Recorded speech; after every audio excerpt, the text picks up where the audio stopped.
Hermon ప్రార్థన మందిరము వారి అనుదినమన్న గురువారము 7వ తారీఖు మే నెల 2026.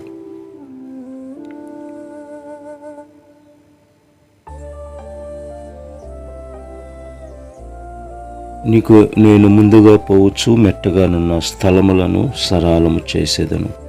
యెషయా గ్రంథము 45వ అధ్యాయము 2వ వచనములు. మీరు ఏదైనా కొత్త పనిని ప్రారంభించినప్పుడు లేక కష్టాల్లో ఉన్నప్పుడు మీరు ఒంటరి వారు కాదు. దేవుడు మీకు ముందే ఉండి మార్గాన్ని సిద్ధం చేస్తాడు. మీ జీవితంలో ఎదురయ్యే అడ్డంకులు, సమస్యలు లేదా అసాధ్యం అనిపించే పరిస్థితులు ఈ మెట్టలు.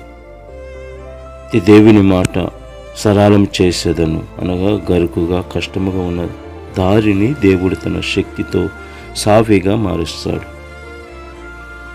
సో మీ భవిష్యత్తు గురించి భయపడకండి. మీకున్న అడ్డంకులు కొండలంత ఎత్తుగా ఉన్న వాటిని సమతలం చేసే దేవుడు మీతో ఉన్నాడు. ఆయనపై నమ్మకం ఉంచండి. ఆయన మీ మార్గాన్ని సుగమం చేస్తాడు. Amen. May God bless you.